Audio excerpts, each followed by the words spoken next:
in the temple. I mean, when I found this out, I'm thinking, no wonder, we know they're doing it in the world.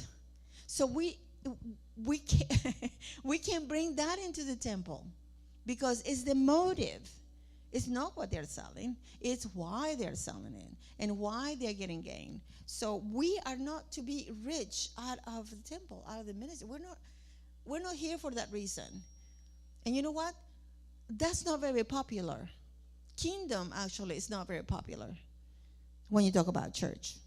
I mean, and I'm not saying, my husband sells his books and I bring things that we sell. There's nothing wrong with that, because the principle and the motivation behind it is to serve people, is to help people. And you only charge because there is, charge that goes when you had to print those books. And we're not really big on it, but, it's the motivation that we have. So the temple, rather than with the, in other words, they didn't want it to get their currency. So you know what the priests became in the temple? Bankers. They became bankers. They exchanged the Roman coins for temple coins, and the exchange rate made the bankers' priest a lot of money. Such trafficking, and this is what Apostle was talking about the other day too, the trafficking, they present themselves. Really, when you sell something, you sell yourself. I don't know if some of you are salespeople, but it's true. It's true, because you have your giftings, and God uses that, so we're selling ourselves. But those that sell themselves and those that traffic themselves are different, because they're Canaanites merchants that sells themselves like they're something, like they have the authority, they have and they had the people all into that, believing that, and they all wanted to make their sacrifices in the temple. They got a hold of something that was so needful. They said people would want to do that. But what happened, and I just want to say this to close. What happened was that convenience, because then it was a tax temple. They have the coin. The coin was incredibly expensive to pay. They didn't want to bring their own currency, because they wanted this coin and they had to buy it. So doesn't that sound familiar? We feel like you have to do certain things, but you have to do this because otherwise you can't see the doctor. You can't buy your own medicine. You have to go see the doctor and pay him a ton of money for him to tell you, yeah, you can buy that medicine, or you can prescribe it. And then the insurance. So it's all, that's the world system. So the world system came into the temple. And we must remember, as marketplace people, evangelists, or whatever you want to call it, marketplace business is the business of the Lord.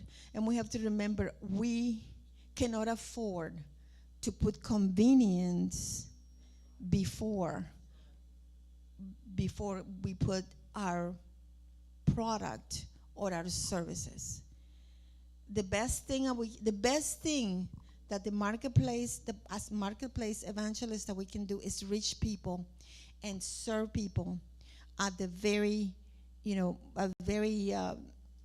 basic level, where they need you because of you, not just because of your product. They need you because you're touching their hearts and touching their lives. And you have them because you're developing relationships. You're not just selling something or offering a service. You are developing relationships. Get their names, get their numbers, love them, tell them you're praying for them.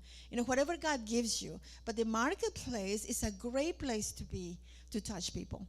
And I believe that's why the woman in Proverbs 31, she perceived that her merchandise was good. You have to do that first. You have to perceive that your merchandise is good. What is good? Complete, and comes from God, and it's going to be good for people, and it's a good service, or it's a good product. And then you offer it to people with confidence. Why? Because you care for them. And I think that's the bottom line with the marketplace business people. Okay, God bless you.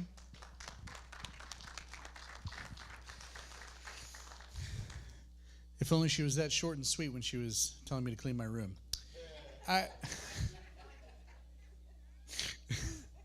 Wow, you just fit all that into a. You good? Okay, cool. All right, good. Dad, I'm supposed to be. You got your packets and everything? I'm supposed to be hosting, Dad, so please. Just kidding. You guys comfortable over there? You guys good? Okay, cool. No, but we're so happy.